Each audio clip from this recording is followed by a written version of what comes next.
for middleweight domination. Buatsi versus Smith in the Battle of Britain. Plus 4 more solid gold fights. Each one will see a champion crowned. Watch the fight card of the century. Live on DAZN, February 22nd. Buy now at dazn.com/boxing. Get the epic new Samsung Galaxy S25 Ultra on EE. It comes with Gemini, Google's AI assistant. To help find me a few nearby Italian restaurants. That are also pet-friendly. Yep, just ask it and save up to £528 when you trade in. Love it. All on the UK's best network. No wonder tech lovers choose EE. Trade-in discount dependent on device. Eligibility, credit check and terms apply. Credit by EE Limited. Verify best network at ee.co.uk/claims. Welcome back to another spectacular match day, but watch this. Looks like the fans are playing Catterall's free reward shaker. The half and half scarfers shaking decisively for once. They bagged a super boost. Next to them, the prawn sandwich brigade. Oh, they've shaken up a free bet after that free lunch. Play Catterall's free reward shaker to win guaranteed daily rewards and offers this season. Catterall, we're here for it. 18 plus UK max 1 reward or offer per player per day. Reward restrictions, requirements and T's and C's apply. Gambleaware.org. At Lidl, you can get your 5 a day the hero way with pick of the week. Like sweet pears, large oranges and pink onions from 69p. Plus more deals in store now. Save like a hero with Lidl. The Retail Industry Awards Fresh Produce Retailer of the Year. Limited offer, subject to availability, selected stores, GB only. With LV, I can get my car insurance from just £349. Just the price I'm after right now. And if I'm hit by an uninsured driver, I won't lose my no-claim discount, because insurance is simple when it's me and LV. No wonder we're rated excellent on Trustpilot. Get your quote today at lv.com. 10% of new customers paid £349 or less, May to October 2024. Uninsured driver promise is non-fault accident only. Other vehicle and driver details required. LV General Insurance is part of Allianz. Total football is about teamwork. It's built on trust, support, and responsibility. LiveScore Bet sees responsible gambling in the same way. So if you're under the cosh, it's time to slow the tempo down. We've got tips and advice on how to stay in total control of your betting. Visit the safer gambling section of livescorebet.com to learn more. LiveScore Bet. Total betting. Bet responsibly. 18 plus. Gambleaware.org. And on your smart speaker, home of the 20. Good evening. This is going to be fight night for the next 3 hours with me, Gareth A. Davis, and Spencer Oliver on TalkSport. But first, we have the news, the weather, and the sport. Not in that order. With Will Hobbs. Thanks, Gareth. Good evening. Let's start with the sport. When Everton got rid of Sean Dyche in January, they were 1 point above the bottom 3. Now, after Carlos Alcaraz's late winner at Palace, they're 13 clear and above United and Spurs. There's a growing spirit between the players and the supporters again, which was always something which I was keen on when I was here before. And I think today, even the support that have travelled down was hoping for something in there, and we were able to get them a victory. For Man City, it was the January signings that started to get them back in the top 4 with a 4-0 pounding of Newcastle. They arrived in the middle of the season in the toughest period in the last 8-9 years. It's not easy to settle here. But we knew all of them, they have quality, so the potential is there. And of course, Omar happy for the 3 goals. Hopefully can handle good the compliments is going to happen and ready for the next game. The next game is Real Madrid. For Arsenal, a new striker is born. Mikel Merino's 2 finishes were dripping with composure and closed the gap with Liverpool to 4 points. You came back from Dubai last year and you went on an amazing run where you only dropped 4 points or 5 points between then and the end of the season. Do you think you can do it? Well, I think we've done it today, and I believe that we can do it next week if we prepare it the right way. Let's go game by game. A huge win for Fulham against Forest. Calvin Bassey's winner was his first goal of the season. Definitely something that we have been demanding from him. It's something that we have been preparing as well. So nice to see things that we prepare on the training ground to pay off on a match day. It's the best feeling for sure for the players and for us as a staff. Marco Silva there. Nightmare news for Man United. Amad Diallo possibly out for the season after injuring ankle ligaments in training. And Jude Bellingham was shown a straight red for verbally abusing the referee in what he described as a misunderstanding. It was during Real Madrid's 1-1 draw with Osasuna. Get the full story on TalkSport.com. TalkSport News. A manhunt's continuing after a woman was shot dead at a pub in Kent on Valentine's Day. President Zelensky is calling for an army of Europe to be created. He's concerned about a lack of US support. And in the 6th exchange of its kind so far, 3 more Israeli hostages have been freed by Hamas, with another 369 Palestinian prisoners released. TalkSport weather with QuickFit. With over 600 centres across the UK, most of which open 7 days a week, we're here for every journey. QuickFit. Drive away happy every time. Patchy rain and some hill snow continuing in the north and east this evening. Otherwise, largely dry with some fog patches possible in the southwest. On DAB, on your mobile, on the app, and on your smart TV. Fight Night Live. Sucker Punch your Saturday night. The fight starts now. Night. I don't think he's going to get up. On TalkSport, the home of boxing.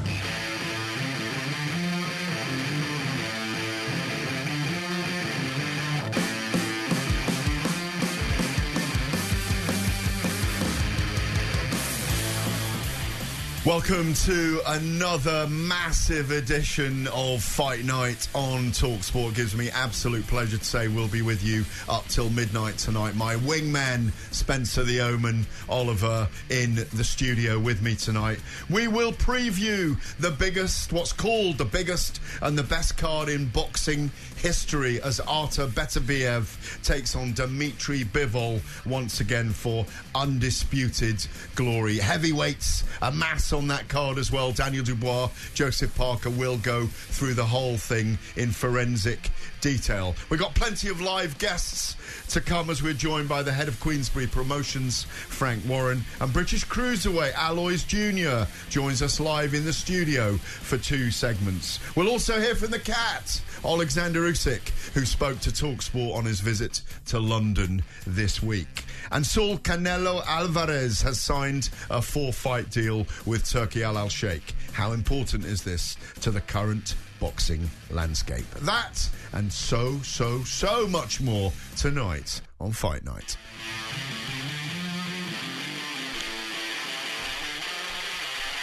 Well, the biggest fight card of all time. Just checking my microphone was actually on then.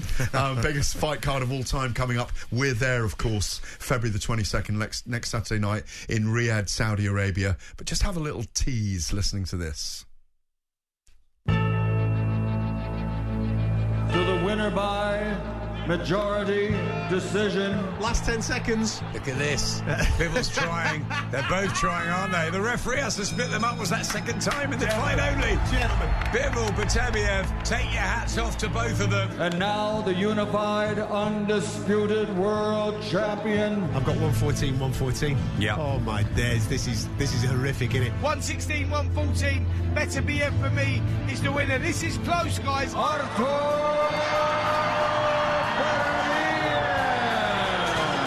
Classic, exactly what we was expecting. But I do think we need to see a second fight. Off balance and scores the knockdown. Does Beterbiev. This isn't the card of the year. It's not even the card of the decade. Dubois hits him with a tremendous right-hand counter, and I don't think Joshua's going to get up. Are you ready today? This is unequivocally the greatest fight card we have ever seen. Williams into the corner, and they'll stop it. The captain steps in, massive right hand from Chile Shang, and down goes Joe Joyce, and he is not going to get up from this. Whether you're dedicated fans or casual fans, you tune in because you are going to see something exceptional on the 22nd of February. Well, an extraordinary build-up there to what is going to be an amazing card. Can we say that it's the greatest card of all time? Good evening, Spencer Oliver. Good evening, sir. And yes, I think we can say this is the strongest card of all time. When you look down the card and see the fights that we've got on there, and to give people an idea, when you're talking about Joshua Buatsi, Callum Smith for the WBO interim light heavyweight title at the bottom of the card. I mean, it's quite phenomenal. Yes, we've had great cards before where we've had 2 or 3 fights on there, Gareth, but in depth, this one by far blows everything out the water. 3 interim titles, 3 world titles, 1 undisputed title. It's extraordinary, isn't it? It's incredible. It really is. I mean, for boxing fans, I mean, what more do you want? You know, when you think Riyadh season, Turki Al Sheikh, when they come onto the scene and they were giving us these decent cards, and you think, how can he better that? How can he go again? and he's done it here. I mean, this card is phenomenal. And listening to that piece there, by the way, with the Rocky theme music in the background, everything else, we're going out there tomorrow. We leave tomorrow to go out there. I can't wait. That sends shivers down my spine. It really is. It's going to be a fantastic week, an amazing fight night. And it's going to be a 3 hours where we're just going to be smiling at each other, isn't it? Because we aren't even at loggerheads yet. And it may not... I'm grinning thinking of that card that we're actually finally here. We've got... You and I have been discussing this before we came in today in our planning meeting, and the titles on the card, you've got a fantastic stat, and I thought you were going to have the same stat as me when we were chatting, but we've got different ones. Let's just throw a few of those out there before we look at the entire cards. Right, so just to give you how decent this card is, yeah? So I was going through the card and we were looking through the stats, and I was putting all the records together, and I'm thinking, there's a lot of O's on there and not many losses. And I thought, let me just tally everything up. So a combined record on this card with the 14 fighters that are on there is 333 wins and 12 losses. I mean, that is quite incredible when you think from top to bottom. It's an incredible card. Did you not add up how long all of them have been boxing and do it in several hundreds of years for me? No, I thought I'd leave that for you. No, well, I haven't. Oh. What I've done is this, a very similar thing to you. If you look on the left-hand side of the card, obviously defending champion, for example, Artur Beterbiev, and we'll go down the entire card in a minute. On the left-hand side of the card, it's 177 wins, 6 losses and 1 draw. And on the right-hand side of the card, it's 174 wins, 7 losses and 1 draw. Now, I don't know if that tallies up with yours. I hope it does. The mathematicians out there with your calculators going over it now, or if you can do it in your head, may well be able to tell us if we're wrong. But the stats alone, the stats don't always tell the story. This is a staggering event, and it's one of those events that hopefully people will be in early. It's not a night to go out and have a drink and then come back and watch the last few fights on the card. It's a startler from the very bottom to the very top, with massive ramifications all across the board in boxing. Absolutely. Listen, like you say, 3 world title fights, 3 interim world title fights on there. You know, for the winner, there's huge nights ahead. It really is. And you know, how could you not want to see the first fight on the bill when you go Joshua Boatsy, Callum Smith? That would top a bill anywhere. I mean, it's a phenomenal card. It's a 20,000 audience at the O2 Arena. It's a sellout. You couldn't get a ticket in Liverpool. Maybe it could have... I don't know, it's a stadium fight, but if it was built up in the right way, it could be in a small football stadium. It's a big, big, big fight. We're not going to pick our winners, by the way, till the end of the show tonight, but we want you to call in and ring us tonight and text us and give us your view on who you think will win all these fights. Contact the show on 03717 223344, and you can text us on 81089. Calls to this number, by the way, will cost 13 pence per minute plus your provider's access charge. You can email us for free, by the way, via the website talksport.com, or tweet us on @talksport. Let's go to that first fight then that we're talking about. Callum Smith, former undisputed number one, he was number one in the world. Was he undisputed? I don't think so. No, he was ranked number one at super middleweight. Yeah. He lost it to Saul Canelo Alvarez, didn't he? In a great fight.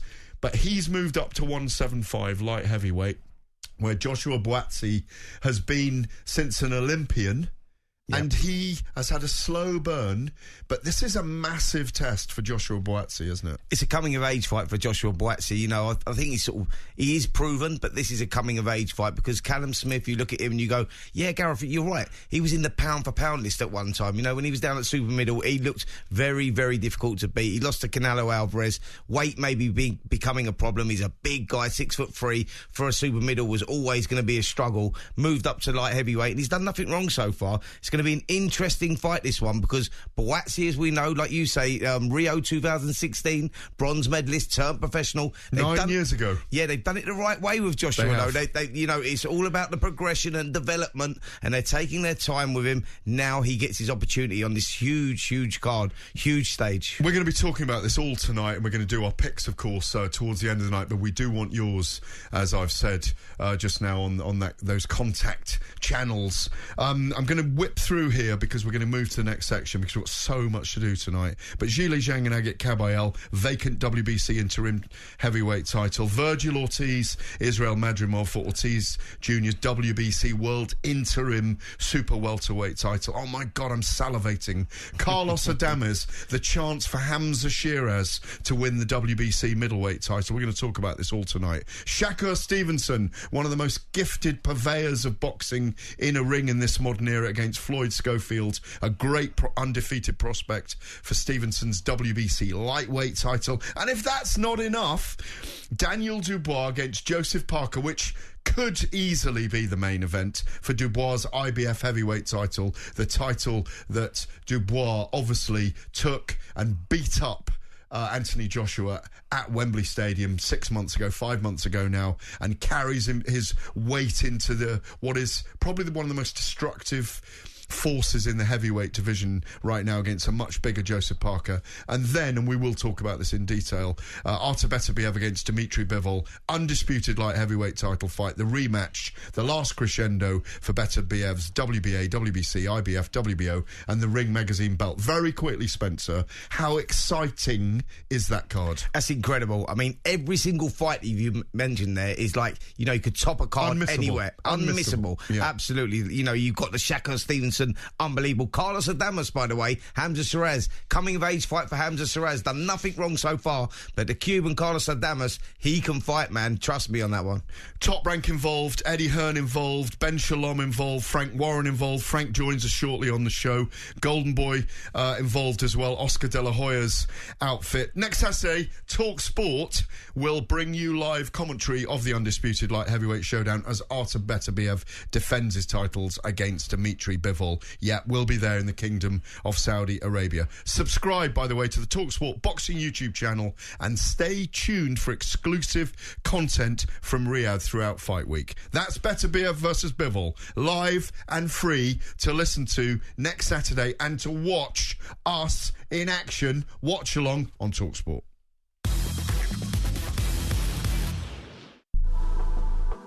Total Football is about teamwork. It's built on trust, support, and responsibility.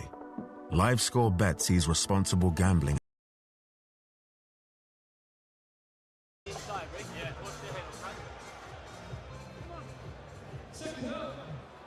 Round 8.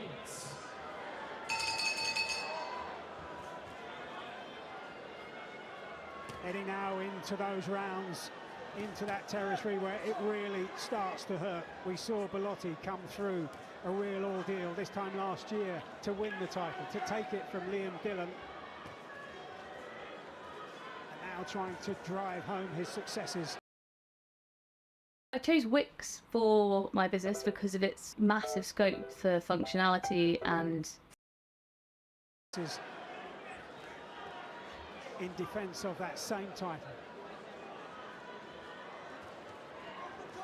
Now Gomez is making Bellotti work hard, and by that he's making him throw lots of punches, but he's not really making him physically work hard, if that makes any sense. You know, he's not putting no real mega pressure on him.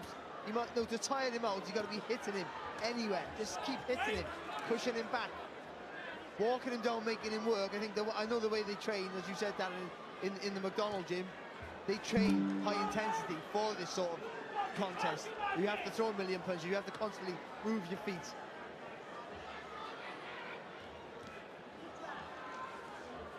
And look, this style that Gomez has is effective to a level. When you step up to this kind of level, you're going to be in there with guys that know how to adapt. Look, we know Reece Bellotti, he would rather be the aggressor, be on the front foot, let big shots go. But he knows against someone like Gomez Jr., you have to adapt, you have to change things, and he's just not been able to do it, Gomez Jr.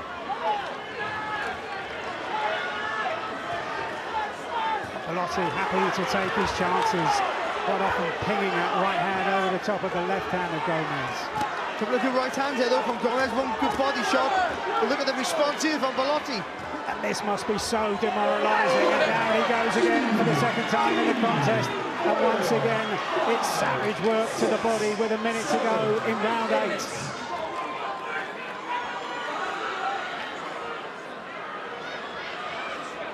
Bellotti then, the man with 14 inside the distance wins of his 19 successes in his professional career so far, at the age of 34, apparently still going strong. Can now Gomez somehow stem this tide? Good work. When he threw that body shot, Bellotti threw with so much weight on the front foot that his right foot came off the ground. Just brief success for Gomez as his supporters tried to get behind him once again, but they've not had too much to cheer about so far. Last 20 seconds or so of the 8th. Yeah, he let 4 or 5 good shots go there, but there was another nice left hook to the body landed from Bellotti. I'll tell you something though, Gomez has inherited his dad's toughness, that's for sure.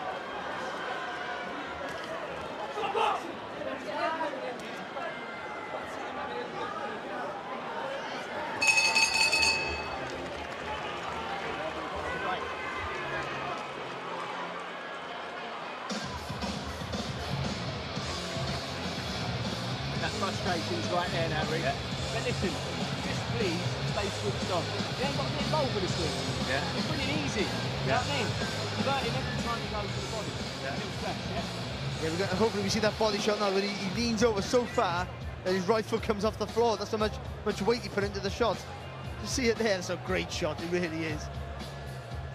Gomez going to look at the corner. Round number 9, Michael Gomez Jr. has been on the floor twice. The 2 boxes at centre ring. A lead left hook landed by Reece Bellotti, who is continuing to move effectively, even though Michael Gomez Jr. is getting closer, and both he and the crowd sense that he's getting closer as he lands with a right cross which came behind a left jab just above our commentary position. And again, Michael Gomez Jr. having his momentum stopped by body shots from Reece Bellotti, which he feels are low. And I can tell you that he feels are low because he's turning his palms to the ring lights, and there was a low left hand from Reece Bellotti. But Mike Lyson happy to let them go, and Michael Gomez Jr. backed up to the ropes on the far side of the ring as Reece Bellotti continues to chop away at his body behind his elbows. He's sitting on the ropes once again, is Michael Gomez Jr. His feet aren't moving, and feasting on his body is Reece Bellotti. He steps off to give himself some room. Michael Gomez doesn't pursue him, and so Reece Bellotti steps back into range. But now Reece Bellotti is taking a breather, and Michael Gomez Jr. pursuing him, although not with the same maniacal intent that he was doing before that blistering body attack from Reece Bellotti. Approaching the halfway stage as Reece Bellotti showing his quality with a right hand over the top, followed by a corkscrew left hook, then a left jab to the head and a right hand to the body. Tried a right hook to the head upstairs, but it was blocked by the left glove of Michael Gomez. His feet have quickened once again, but he just walked into a left jab off the back foot from Reece Bellotti. Nice head movement from Reece Bellotti. Left jab of Michael Gomez to go over his right shoulder. Action near the red corner on this near side of the ring as Reece Bellotti turns the table beautifully. Left hand downstairs, right hand to the head, left hook to the body, followed by another right hook on the elbow of Michael Gomez Jr. 3 left hooks slung in, and when Michael Gomez Jr. is sitting on the ropes, he's waving in Reece Bellotti. Reece Bellotti stepping back and Michael Gomez Jr.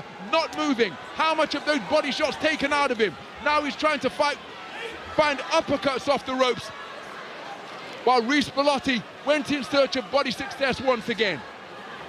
40 seconds remaining in this 9th round. Odds another left hand to the body, right hand upstairs with a cracking shot from Michael Gomez in response to that left hand to the body from Reece Bellotti. Reece Bellotti moving counterclockwise to his right hook, left uppercut from Michael Gomez Jr. Right hand to the body from Reece Bellotti. Another left hook to the body from Reece Bellotti. Michael Gomez now with his back on the rope takes a cracking right uppercut to the jaw and a left hook to the body. Again, he's sitting on the strands once more, inviting pressure from Reece Bellotti, who is accommodating him and continuing to sling in that left hand like a man wielding an axe. Terrific work downstairs from Reece Bellotti once again. There's the sound of the 10-second clapper as Reece Bellotti continuing to find cameos of quality that are of a more sustained duration from the burst of success being enjoyed by Michael Gomez Jr. Every time Gomez does let his fists go, every time he lets his hands go, every time he tries to put 2 or 3 shots together and he lands, he hurts Reece Bellotti. He made in that round and a round before, he made Reece Bellotti hold. You know what this fight's reminding me of? The recent British welterweight title fight where Conor Walker pulled it out, I think in the 11th round. Harry Scarf was 10 rounds clear, and got stopped in the 11th. You know what, Ronald? we might be in for a bit of historic commentary, Richie. The thing is about Michael Gomez Jr., he actually learnt in that round, because although he sat on the ropes, he really tucked his elbows in and made the target area, his ribs and his midsection, really hard to hit. And I'll tell you something here now, Belotti's got to watch what he's doing, because I've actually done it. When you hit an opponent's elbow, that's when you can break your hand. He's got to watch what he's doing there, because Gomez is tucking them elbows down, Steve, and he's just trying to deflect those shots. Just quick apology, I mentioned Harry Scarf there. His sister Alice is our ringside reporter here today. Well, there's remonstrations in the corner because Michael Jennings, the former world title challenger out of Manchester, who is the coach of Michael Gomez Jr., is holding Michael Gomez Jr. by the right arm. He was furious with referee Mark Lyson, and Michael Jennings, experienced trainer and fight and coach, experienced trainer and coach now, and he has pulled his man out. Michael Gomez Jr. not happy. I think it's the doctor, on the advice of the doctor, who has come up on the apron and was speaking to Michael Jennings and Michael Gomez's team. So this contest coming to an end at the end of round number 9. So the winner, and still the British and Commonwealth super featherweight champion, is Reece Bellotti.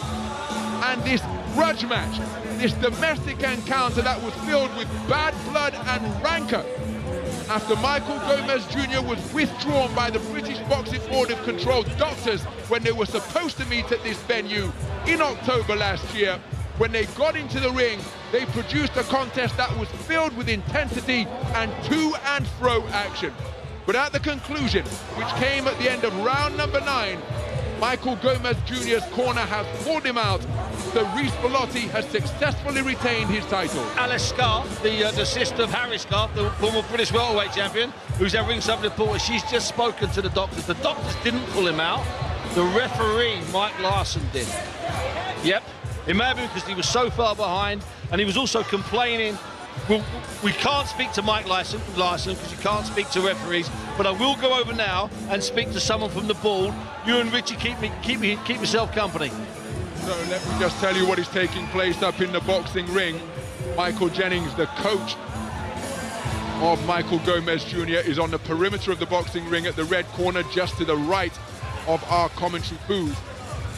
Reece Bellotti has made his way to centre ring to join referee Mark Lyson. David Diamante, the dreadlocked MC out of Brooklyn, New York, is in position, just awaiting his cue from the television company to deliver the verdict. The British Championship belt, the Lord Lonsdale belt, is in the ring. From the Commonwealth Board, former head of the BBOC, Mr. Simon Block, he's got the Commonwealth title. Let's get the official particulars. Ladies and gentlemen, referee Mark Lyson calls a halt to this contest as the red corner retires. The official time of the stoppage, 1 second of the 10th and final round, declaring your winner by TKO, and still the British and Commonwealth Super Featherweight Champion, Reece Bomber Bellotti. So Reece Bellotti has that Lord Lonsdale belt, one of the most beautiful belts in boxing, in my opinion, placed around his waist. The Commonwealth strap will go over his shoulder. He has successfully retained his title, but not without picking up some war wounds. He's got a severely damaged right eye, but he has prevailed in this grudge match, and one that was filled in seesaw action. Steve Bunch, you're back with us in your ringside commentary position. What have you learned as you went roving around the arena? I just went to speak to Charles Giles, who I believe is the chairman of the British Boxing Board of Control, one of the most experienced officials, been around for 50 years. He said that Michael Jennings pulled him out, and Mike Lyson then has to go through the formality of accepting the withdrawal. So it wasn't the doctors, it was Michael Jennings in the corner pulling out Michael Gomez Jr. Michael Gomez Jr. furious, didn't think the referee protected him enough from the low blows and perhaps the head work. Well, that's his interpretation. Mark Lyson spent several rounds telling Michael Gomez to just get on with it. It was a brutal, bloody, nasty and foul-filled fight from the very first second, and it was always going to be, Ronald. And they're big boys, and sometimes you just got to let them get on with it. And also, if they'd have been women, they're big women, you just got to let them get on with it. Big girls, big boys, you just got to do it sometimes, and the referee's just got to play his role, Richie. Yeah, and I think Michael Gomez probably throughout the contest, you know, showed Reece Bellotti when he was hurt, Ron, you know, he committed the ultimate sin there in terms of showing your opponent when you're in trouble from a shot, and certainly he was hurt several times downstairs. He adjusted in the round before, I noticed, and tucking his elbows in to protect his midsection. But at the end of the day, I think Bellotti's movement, his variation in his work, the right hand's over the top. I liked his movement also as he came back out and skipped around. That wasn't too bad at all. I think overall, hard fight, but Bellotti, he won it. Well, our ringside reporter Alice Scarf is with tonight's promoter Eddie Hearn. Alice? Eddie, just reaction of that one, and Bellotti and Gomez being stopped there. Great performance from Reece Bellotti.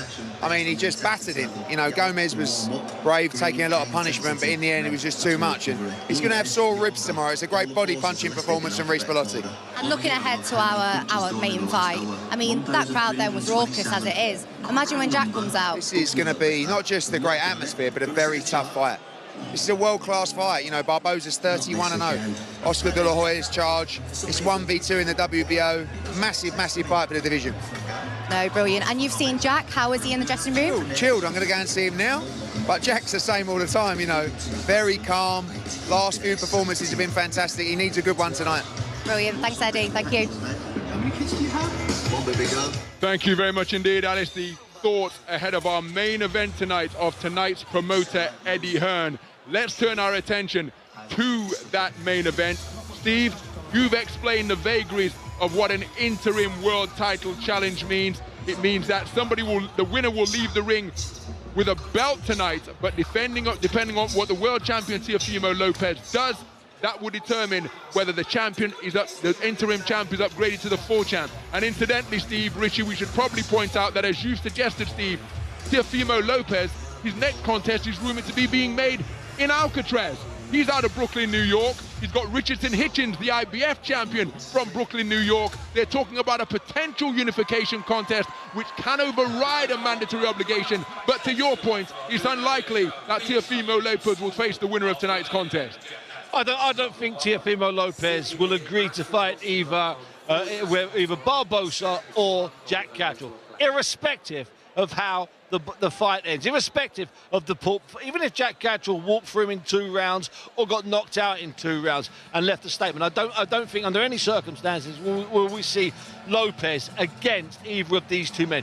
There are lots of options for Lopez. There's fighters above him. There's catchweight fights with different characters. Ryan Garcia, the infamous, the notorious, the brilliant fighter, he's in the ether. Devin Haney's in the ether. Several fighters, Gervonta Davies, they're in the ether.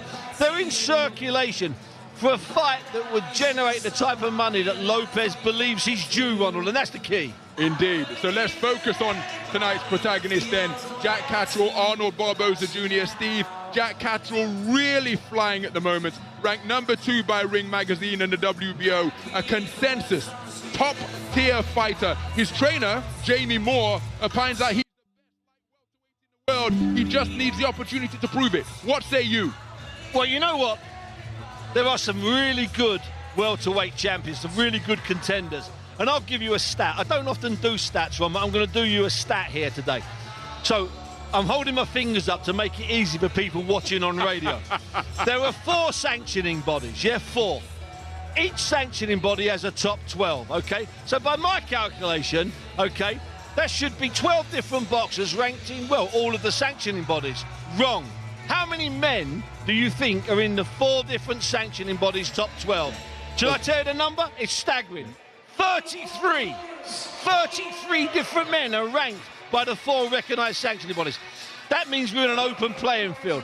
There are top champions, there are great contenders, but more than that, Ronald, in this spirit of Riyadh season where we have fights put together that aren't always for titles, there are just great fights, and that's why I believe Lopez will go elsewhere, leaving Jack Catterall, who I believe will win tonight, leaving Jack Catterall inside 28 days to be upgraded to full champion. Small compensation, Richie, but at least he'll be a world champion by the end of March. That's my gut feeling.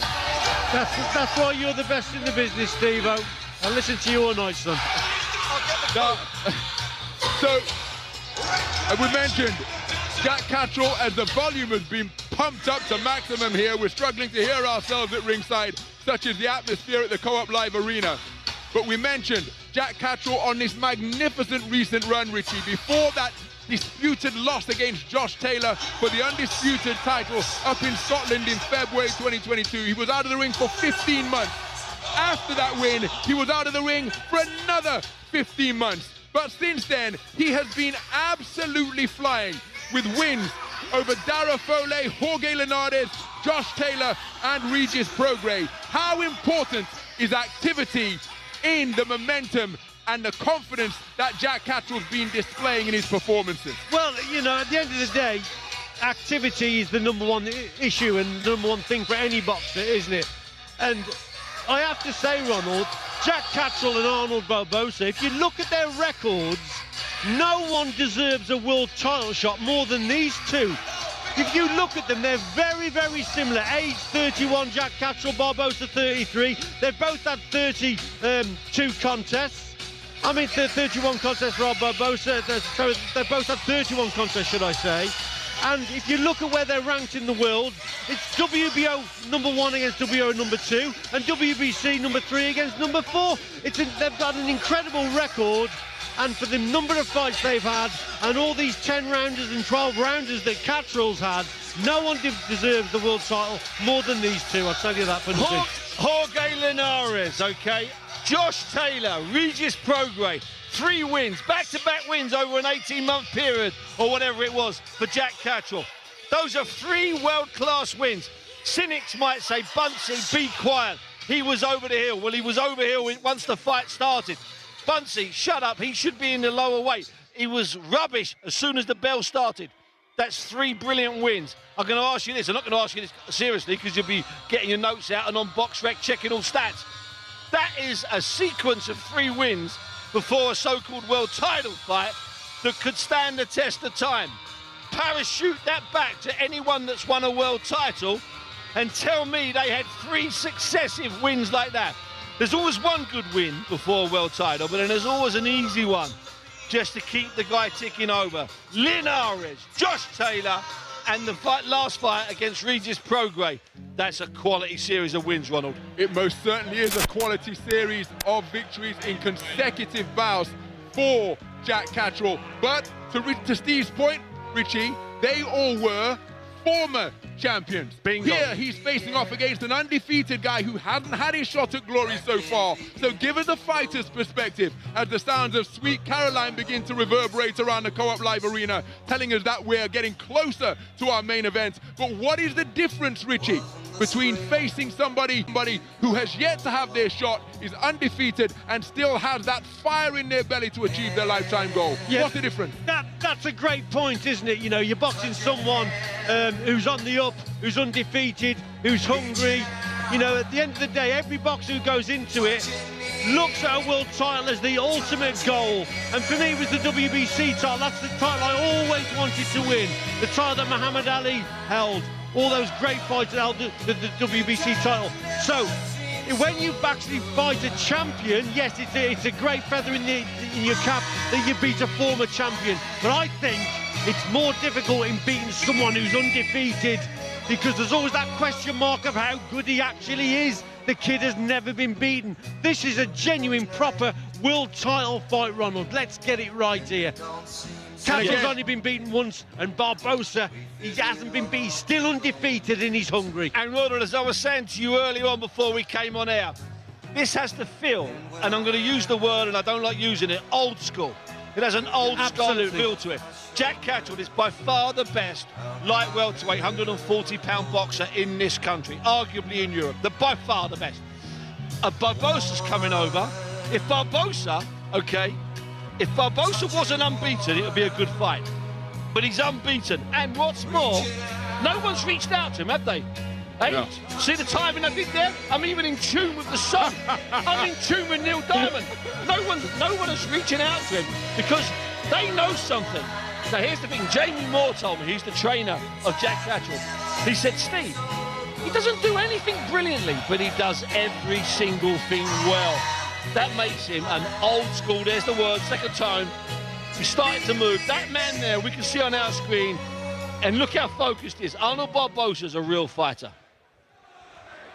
So the music has been dipped. Arnold Barboza is making his way through the bowels of the arena. We've talked about how dangerous Arnold Barboza is, Steve. Let me come back to you briefly, if you would. You're a prominent, eminent boxing journalist, veteran of the game. You're in the business of informing the public about fighters. To what extent is Jack Catterall underappreciated, given everything he's accomplished and the level it fights at? And if he is underappreciated, why? Well, he is underappreciated, and he's made an asset. Part of his promotion for this fight is that he considers himself boring. Of course, he isn't boring. He's just sensible. He's not out there throwing tables, swearing at boxers. He's respectful. I have no idea why he's underappreciated. We've covered his fights on 5 Live. An awful lot of the boxing public, maybe look at some of the big men, the colourful big characters we've got. But let me tell you something, Jack Catterall's a character enough. Okay, he's a character enough in the ring, and he's a character enough outside the ring. This is a real fight, Richie. What I think, Steve, as well, he's probably not the biggest puncher in the world, but his skills, Ronald, are exceptional. England. This is the moment of truth, and there's no turning back. Set to make his ring walk, please welcome the undefeated Arnold Barboza Jr.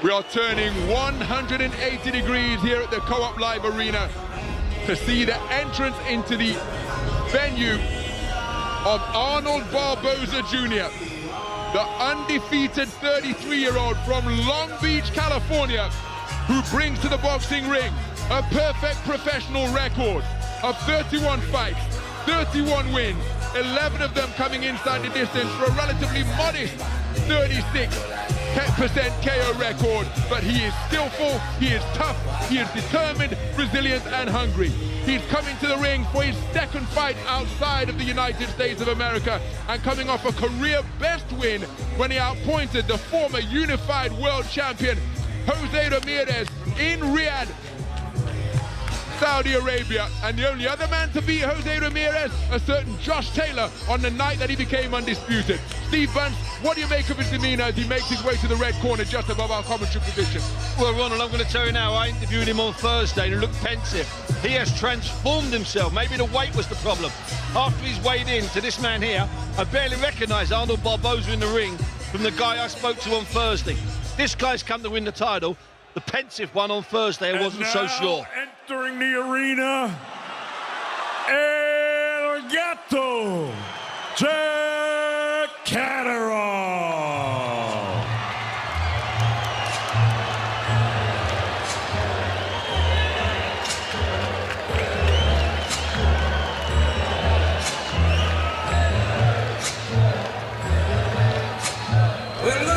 Well, the sounds of Benny King and his Motown classic, Stand By Me, accompanying El Gato, Charlie's Jack Catterall, making his way through the bowels of the arena and will soon come into sight of his beloved fans here in Manchester. It's just a short distance from Charlie, from where he hails, and he picked up that ring moniker of El Gato when he went out to America and Las Vegas and sparred with Canelo Alvarez and other outstanding fighters.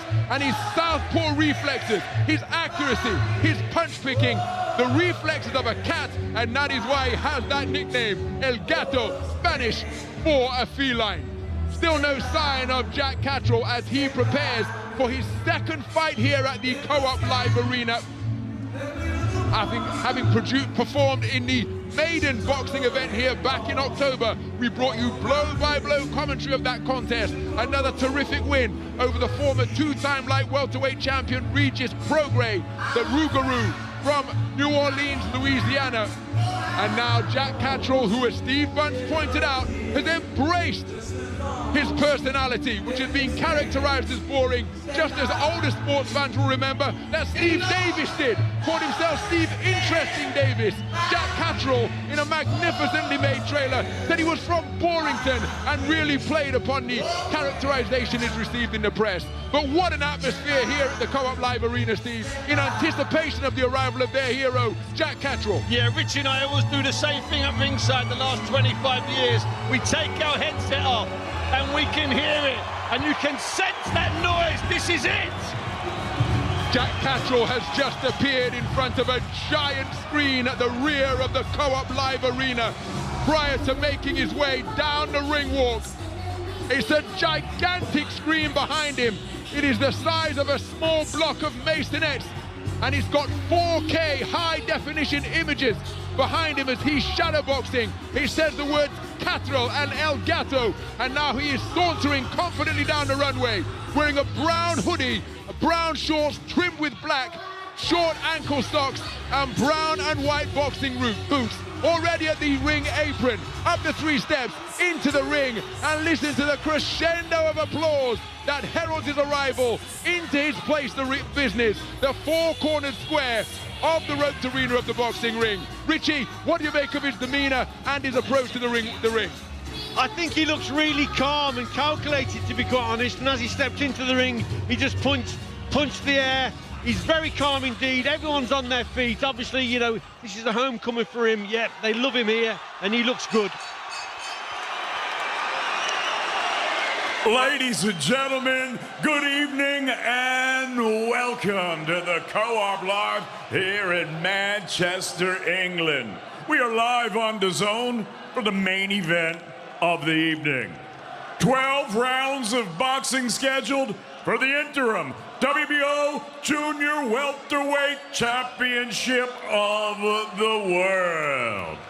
It's all being brought to you courtesy of Mr. Eddie Hearn of Matchroom Boxing in association with Golden Boy Promotions. We're sponsored tonight by Betfred, Everlast, Riyadh Season, That Prize Guy, Tom, and Drip. This bout is sanctioned under the auspices of the British Boxing Board of Control. The steward in charge is Charles Giles and the World Boxing Organization. The president, Gustavo Oliveri. The supervisor is former Olympic gold medalist and world champion Istvan Koko Kovacs. Introducing your 3 judges scoring this interim world title contest from ringside. From Poland, Leszek Jankowiak. From England, Marcus McDonald. And from the United States of America, Patrick Morley. And at the sound of the bell, your third man in the ring, A-star referee, Mr. Steve Gray.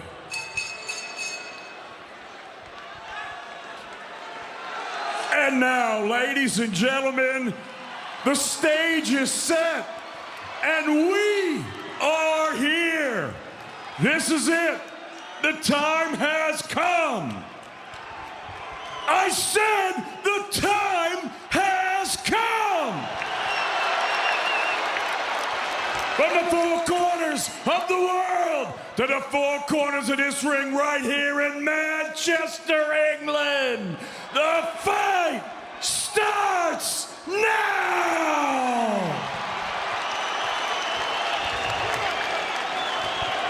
Introducing first, fighting out of the red corner, he wears black, white, and gold. He's scaled 9 stone, 13 pounds, 10 ounces. His professional record, perfect. 31 fights, 31 victories, with 11 wins coming by way of knockout. He fights out of El Monte, California, USA. Here is the reigning and undefeated WBO Intercontinental Super Lightweight Champion, Arnold Barboza Jr. Barboza Jr. And his opponent across the ring, fighting out of the blue corner. He wears brown and beige. This skilled southpaw, scaled 9 stone, 13 pounds, 14 ounces. Professional record, 30 victories, 1 defeat, with 13 wins coming by way of knockout.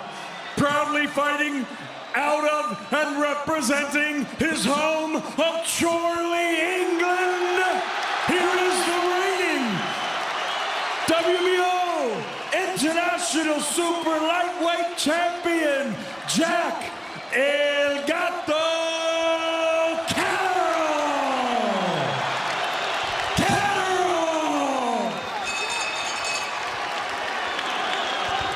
Okay, boys, if I call a break, I expect you to take a step back. Don't deliberately throw punches around the back of the head. Protect yourselves at all times. Touch gloves. Good luck, lads. The respectful touch of gloves between the fighters at the conclusion of those final instructions from referee Steve Gray. Both men retreating to their respective corners. A brief hug for his father and trainer, Arnold Barboza Sr. from the American. The same took place in the blue corner between Jamie Moore and Jack Catterall, and we are underway. 12 3-minute rounds for the interim WBO light welterweight title. We're on 5 live exclusive radio commentary, and this a battle between the number 1 and 2 in the division as ranked by the WBO. The WBO's number 1 ranked contender is Arnold Barboza Jr., 33 years of age, from Long Beach, California. Good left hand over the top out of the southpaw stance, and a right jab to the body from Jack Catterall, who's the WBO's number 2 contender, and that is Jack Catterall from Chorley in the United Kingdom, 31 years of age. Both men with 31 bouts under their belt. Arnold Barboza a perfect 31-0, coming off the best win of his career after defeating Jose Ramirez, the former unified light welterweight champion, last time out in Riyadh back in November. As for Jack Catterall, he christened this arena back in October and beat Regis Prograis. There's a good scoring left jab from the tattooed figure of Arnold Barboza Jr. He's wearing multicolored trunks with an impression of the USA flag on his right leg and the Mexican flag on his left leg. Right jab, left cross from Jack Catterall, who is brown trimmed with beige, as the two men circling at center ring. And right now it's a battle for front foot position and for position of the lead hands in this battle between the orthodox and southpaw boxer. Halfway through the opening round, as Barboza reaches for a right hand to the body, Catterall leaning back as he's wont to do. He is really a masterful counterpuncher. No weakness in his game, adopting the half cover guard. Remember, that can leave his chin at an open target, perhaps to a lightning quick left hook. He was dropped in round number 5, a flash knockdown against Regis Prograis last time out, but that was a commanding victory over the former 2-time light welterweight champion. And there, Catterall again with angles, right hand over the top out of the southpaw stance, left hook slung into the body as Barboza on the front foot and lands a good left hook with Catterall's back skimming the ropes on the far side of the ring. Minute remaining in round number 1 as Catterall does such an outstanding job. He appears to be in distance to be hit, but the manner in which he stands side on and is able to twist from the waist to present almost an invisible target. Totally side on when he twists, and he makes him very difficult to tag, as evidenced there as he just ghosted away on the back foot and made Barboza miss with a speculative right hand. The two men at centre ring on top of the logo. There, the half cover guard used effectively again by Jack Catterall, who ended up taking that left jab from Barboza on the bicep. And now Catterall feinting with his lead right hand as the two men saber rattling with their lead hands. The southpaw right jab of Catterall and the lead orthodox left of Arnold Barboza Jr. Looking to counter with a southpaw left uppercut was Catterall. And again, after that attempted counter, Barboza coming forward with an attempted 3-shot salvo. Quality round of boxing between these two skillful operators. Smart round of boxing and being admired from ringside by John Stones and Luke Litter, separated by the promoter Eddie Hearn. That was exactly the round I expected. Cagey, sensible, neither man giving anything, and the man that was going to score was the man that could take the slight risk. Quality boxing, Rich. Not a madly exciting round, but you never expected that, but a quality round. Very close round to score, to be quite honest, and we said they were pretty even going into the contest, and it just showed you there the quality of the two boxers.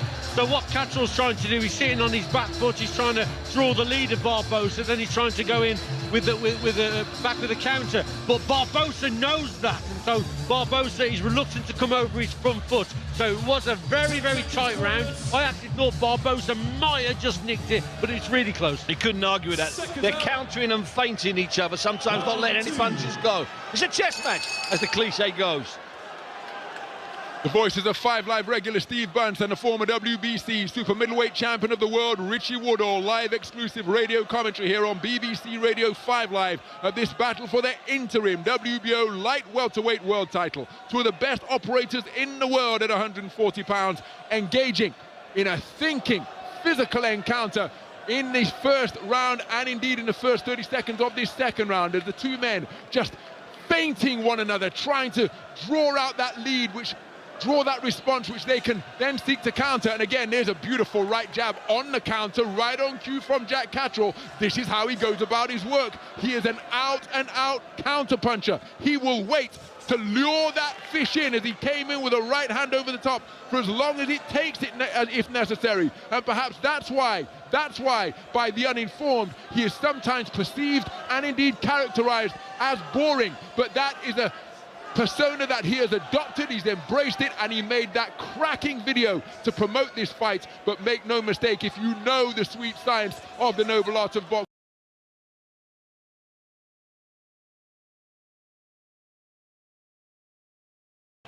this is a man with no weaknesses in his game, and he's going to take somebody very good indeed to beat him.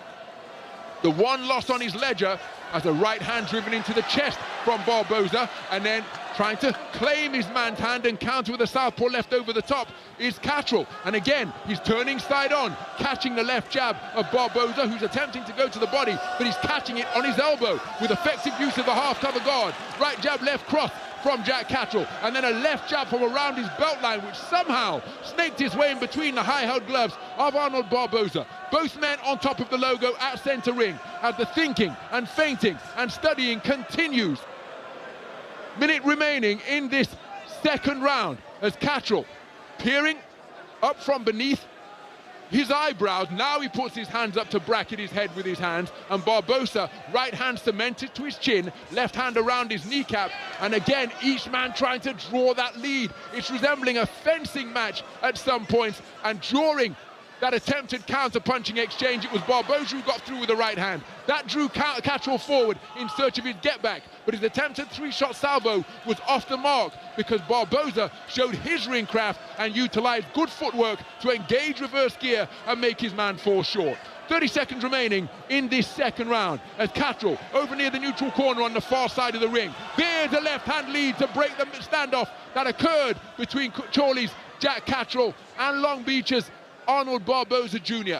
And again, the pattern has resumed with Catterall on the back foot, employing the layback, trying to lure in his man. Breaks the standoff with a left-hand lead, which glanced the chin of Barboza. Then the two men exchange misses with flailing shots. Good right hand to the body of the jab from Catterall. Good straight left upstairs from Barboza. Another cagey, skillful round, Steve. Barboza does have the right idea. He's trying to get close with his very large boots. One's flagged Mexican, one's flagged American. And of course, what happens with southpaws and orthodox boxers is they end up treading on each other's toes.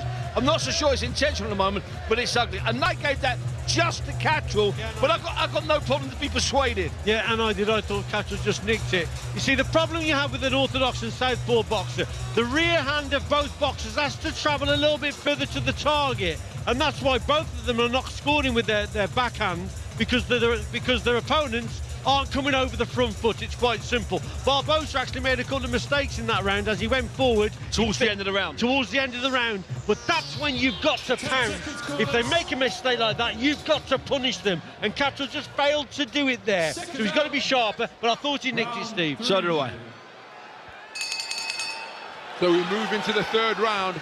After that career best victory last time out, Arnold Barboza said that he was offered the same money as he's receiving tonight to fight at home, top of the bill in California, but such is his ambition. He said, forget that, I want to face the best in the business. He's given up home advantage, travelled here to Chorley for his second consecutive fight overseas as he lands with a good left jab to the body and a right hand over the top, which grazes the chin of Jack Catterall, who again is swinging that right arm like a pendulum back and forth across his belt line. It left his chin open and he was tagged by a right hand over the top from Barboza.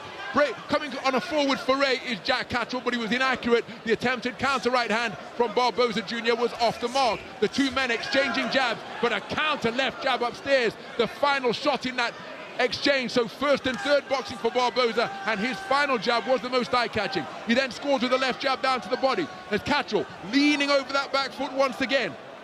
Just edging forwards over the front foot now, but it's Barboza in that prime piece of real estate right at ring centre as the two men continue to measure the gap with their lead hands. The lead left of Barboza, the southpaw lead right of Catterall. Just approaching the halfway stage of this third round, and the stamping audible here at the Co-op Live Arena as each man tries to throw in a convincing feint that will draw a reaction from their opponent. But each of them too cute to fall for the first feint, and this a real thinking contest. There's a beautiful scoring right jab to the body from Jack Catterall as he pushed off the back foot and found an avenue of opportunity that he exploited beneath the left elbow of the tattooed figure of Arnold Barboza Jr. Minute 15 remaining in round number 3, and the cagey, cautious nature of this contest continues. Action near the blue corner on the far side of the ring. Jack Catterall's own corner is again, he's employing the layback and continuing to feint with his eyes and with his hands and with his feet. Barboza coming forward, swaying back once again and colliding with the blue corner turnbuckle is Jack Catterall, and now he's pinned in his own corner. Barboza comes with a two-phase attack. The first right hand of that two-phase attack did get through, but skitting away counterclockwise was Catterall moving to his right, and then the roar of the crowd is because Catterall got through with a good right-left combination. But scoring punches at a premium, but make no mistake, the thinking and the activity between these two is incessant. Beautiful southpaw right landed from Jack Catterall. The left cross which followed was off the mark as Catterall continues to employ the layback, edging backwards to his left as he's tagged by a solid right hand which caught him on his chest plate as he was approaching the neutral corner turnbuckle on the far side of the boxing ring. Here's the 10-second clapper sounded here at the Co-op Live Arena as Barboza comes forward and lands with a scoring left hook over the low hen as the two men just exchange a little love tap after the sound of the bell to end the third. Catterall's in the fight of his life here because I think Barboza's just starting to measure it a little bit. I think he nicked that round, not a lot in it. I think he nicked that round, but he's measuring it. He's starting to move away from that hand, his backhand, sorry, his left hand, his backhand, which he's not been thrown anywhere near enough. Catterall needs to, even though you might, I think I've got him 3-1 up, I think he needs a big round here going, 2-1 up. I think he needs a big round here going into the fourth round. I don't want to be over dramatic, but I think that. Yeah, the thing is, Stevie, you can see why Barboza's undefeated. He really is a clever boxer. He's not coming over his front foot. What Catterall's got to do now, Ron, he's got to use his lead hand a little bit more, and not just to score points. He's got to literally, as a feint here and there, to draw the lead. He's got to act in a more threatening manner to try and make Barboza punch first. He's got to do more with that lead hand. You're listening to live exclusive radio commentary here on BBC Radio 5 Live in what is a terrific contest so far between two quality operators. The top two in the division, Arnold Barboza Jr., the WBO's number 1. Jack Catterall, the WBO's number 2, who's already fought for a world title, remember, on that night in Glasgow. There he did get through with his lead right hand. Tried it again, did Jack Catterall from centre ring as he went in search of a southpaw right jab and left cross. But both men so adept at spinning off the line and making themselves a difficult target to hit. Roundhouse right to the body landed by Arnold Barboza Jr., glancing the abdomen of Jack Catterall, who again has his back approaching the blue corner on the far side of the ring as we have 50 seconds gone in this fourth round. Catterall comes forward, right jab was inaccurate, but the left cross was altogether closer as the two men currently at centre ring. Barboza varying his height, moving up and down, hands held splayed wide in front of his face, and he's dipping at the knees Caterall catapults off the ropes just above our commentary position, spins off counterclockwise to his right, making the left-right combination of Barboza fall short. Barboza with an exploratory left jab to the body, couldn't quite find the range, and Barboza takes a right jab to the body from Caterall, but counters with a left-right of his own, and then follows up with another right hand to the body, as Caterall catapulted off the ropes near the neutral corner and looked to launch an attack. And the concentration being exhibited by both of these boxers is positively visceral, because they are so sharp that each of them know if they make a mistake, it is likely to be countered and capitalized upon and punished instantly by the opponent. That is the level at which these boxers are operating. Right jab, left cross, or the left cross crept through from Caterall, snaking in between the high-held gloves of Arnold Barboza Jr. He comes forward behind the double jab right hand. The final right hand was a cross to the body which got through, and then he employs that roundhouse right to the torso of Caterall once again. And the two men exchanging punches. Beautiful right hand lead from Barboza, straight to the chin of Jack Caterall. Then he drops down and scores with a left jab to the body. And Barboza just giving the impression that he's beginning to find his range here now. There's a reddening beneath the right eye of Jack Caterall, and that could well be as a result of the straight shot successes that Barboza's having. Comes forward with a left jab, right cross, left hook. The left hook was a long slapping shot, and again it was in the direction of that reddened right eye of Jack Caterall. Then a right cross followed from Barboza, which wasn't landed with full purchase, but with enough purchase to be a scoring shot. And it's Barboza who again counter left jab upstairs after Caterall scores with a right jab to the body. There's another right jab upstairs from Caterall, but two shots in response, the left-right from Barboza. And Barboza, for my money, has been the more active boxer in this round. Caterall comes forward on the sound of the 10-second clapper with a right-left combination. And oh, that's a beautiful left hand upstairs from Arnold Barboza Jr. Best round of the contest for the man from Long Beach. We're going to head over to the blue corner and listen to the former European champion Jamie Moore, trainer of Jack Caterall. First, don't commit with the trigger. Okay. Yeah? Big deep breath. So when you're stabbing downstairs, because you're trying to land it like with intent, you're giving him a little bit more time, and he's trying to come over the top, and you're only just exiting. Yeah. Give him as if you know. As you'd expect, a great observation there, Jamie. So when you're stabbing him downstairs, you're trying to land it with too much intent. Just touch him with it. Just touch him with it. I think what he's got to do also, he's just got to raise the tempo a little bit. I think the pace is suiting Barboza. He's boxing extremely well on the outside. I think Caterall.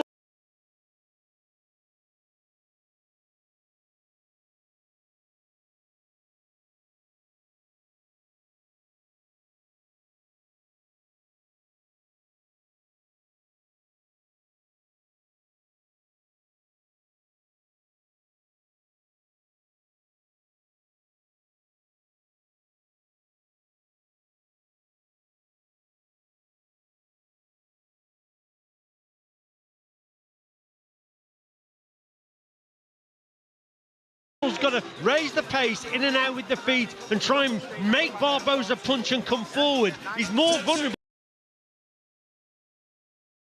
when he's actually throwing shots, so you've got to make him do that, but you've got to raise the tempo at the same time.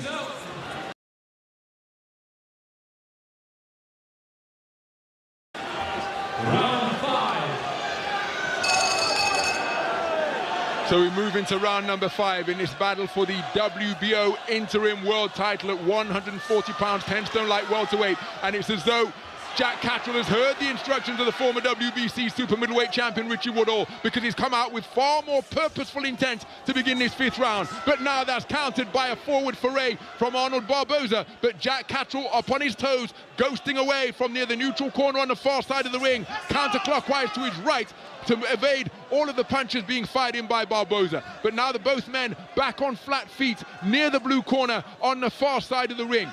And again, the feinting with the hands continuing as each man circling and reaching up and down as though they're performing some type of secret semaphore up there in the boxing ring.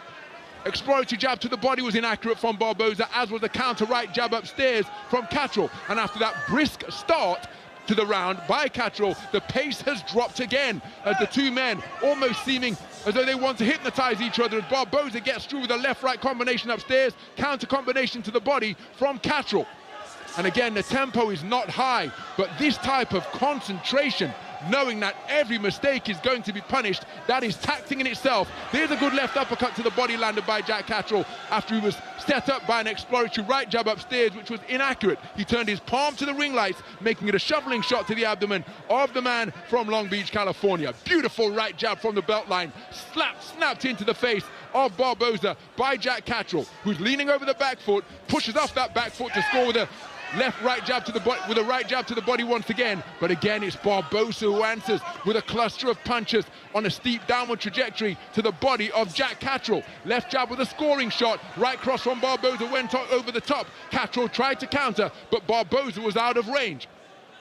Both men demonstrating quality ringcraft. Right jab, the scoring shot upstairs from Barboza, as referee Steve Great separates the two boxers. Catterall, again, behind the half-cover guard, his right arm across his torso, his left glove clamped against his chin tucked behind his shoulder of the low-held hand.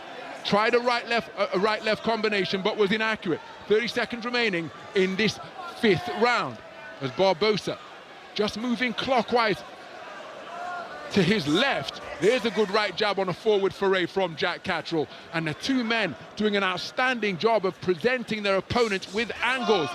Right jab, right cross to the body, left jab upstairs from Arnold Barboza. Catterall responds with a double jab upstairs and a left cross speared into the body. It's been that type of contest where everything is thought to be answered by the opponent. Good right hand driven into the body, countered by a left hook to the body from Jack Catterall. But again, after the brisk start, the tempo slowed once again. Another intriguing round of cagey action, Steve. Last week in this ring, Derek Del Boy Chisora gave us the art of popularity. Tonight, Barboza and Catterall are giving us the old-fashioned art of self-defense. That's what boxing is, remember, Ronald. It is hit, nip, tuck. There's nothing in it. Every single inch is being thought about. Every punch is being calculated, Richie. At the end of the day, boxing hits and not get hits, and I think they're both doing that, and they're both doing it very well. Probably Barboza a little bit better than Catterall. So I actually think, like I said before, I think the pace is suiting Barboza. Catterall started this round, the last round rather, a lot better. He upped the tempo. I'm sure the corner would have said that as well, because they would have noticed it, and he came out and he actually scored with some good shots. But then we went back into a similar pattern of slowing down and Barboza having success. So it was a close round again. There's not a lot in it, Steve. There's not a lot in it. Barboza's throwing these big wide shots when Jack backs off, and they're working. They shouldn't work, but they are. So we move into the 6th round, and Catterall again out briskly, varying his punches to head and body beautifully. All straight shots out of that southpaw stance. And now the fencing resumes with the lead hands. Counter right bolo shot to the body from the backhand of Arnold Barboza Jr., who was just exuding confidence since his arrival here in the United Kingdom. There's a reverse 1-2 from Barboza Jr. Right cross, left jab, roundhouse southpaw left in response from Jack Catterall. And now Catterall on the front foot, something we haven't seen on a consistent basis in this contest, but now he's doing so. And there was a right jab from Catterall. The legs between the orthodox and southpaw boxers tangled, and as Catterall landed his right jab, it caused Barboza to take just a little stumble backwards because his lead left leg was tangled up with the lead right leg of the southpaw Jack Catterall. There's that roundhouse right again that Steve Bunch referred to. It came from Barboza and it just clipped the chin of Jack Catterall. Neither of these men devastating punches. They're respectable punches. Of his 31 perfect fight ledger, 11 wins have come inside the distance for a 36 KO percentage for 36% KO ratio for Arnold Barboza.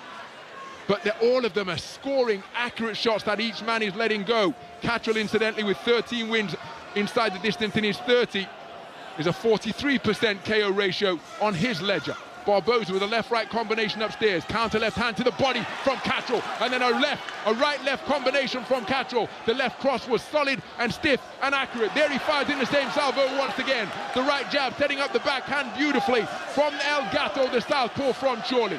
But Barboza, like the competitor he is, answers with his own get back. A right hand lead landed without the use of the left jab to steady it up. Looking for that counter right hand again. And again, the straight right hand is the traditional antidote to the southpaw stance, despite it having further to travel. And he lands it, does Barboza, but then he's countered by a bent arm backhand from the southpaw left of Jack Catterall.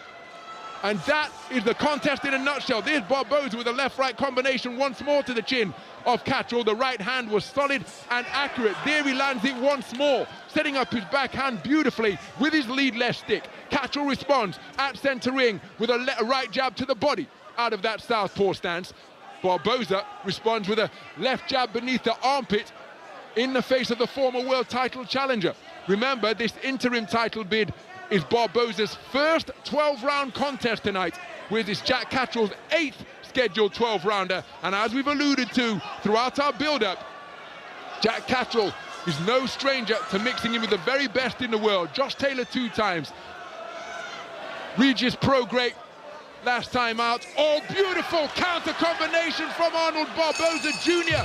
A right-left combination right on the bell after making Jack Catterall miss. And he jogs back to his corner with his right arm raised. Terrific conclusion to the round. It was a good conclusion to the round, but there were moments there when Barboza looked a little bit too comfortable for my liking.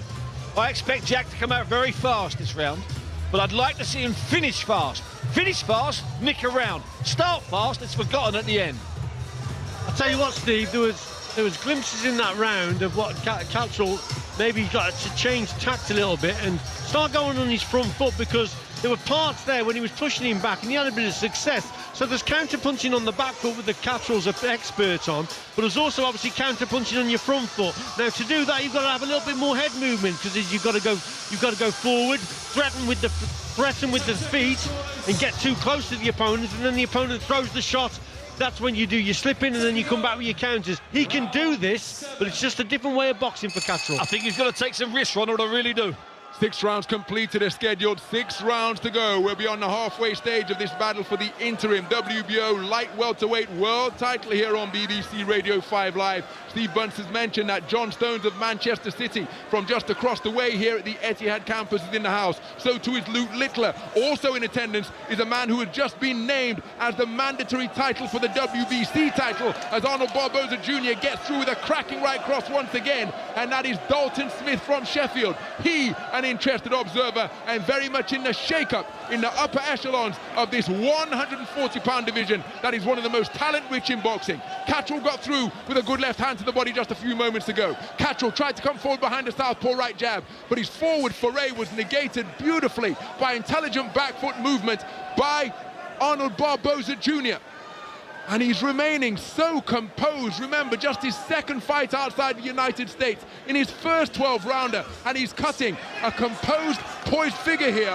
Jolting right jab scores from Jack Catterall as both men continue to present a side-on target to their opponent. It's Jack Catterall trying to get over that front foot, but he takes a stiff left jab, and now the crowd dialing up the decibel level in a bid to rouse their man with cries of "Chorley, Chorley."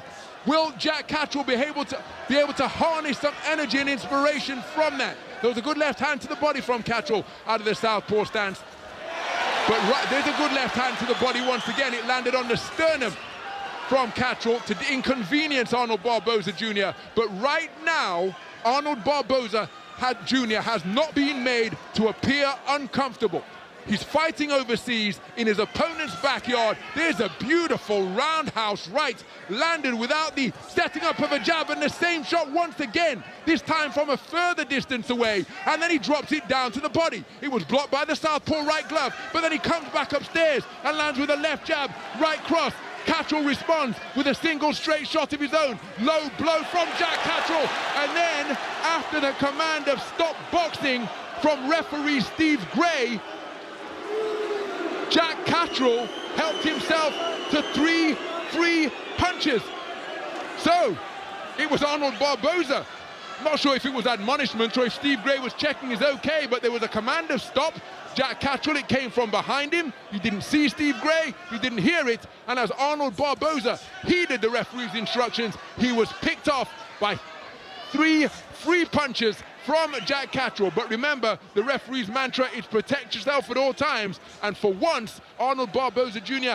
just lost concentration for a split second, and he was scored upon with 3 punches by Catterall. Oh, that's a cracking uppercut Both men almost landing simultaneously, and then a left hand on the bell, and Barboza oozing confidence because he's finding his timing and distance magnificently, Steve. He connected with 3 big right hands at one point, no sign of a left. Right hand to the head, right hand to the body, right hand to the head in a 20-second sequence.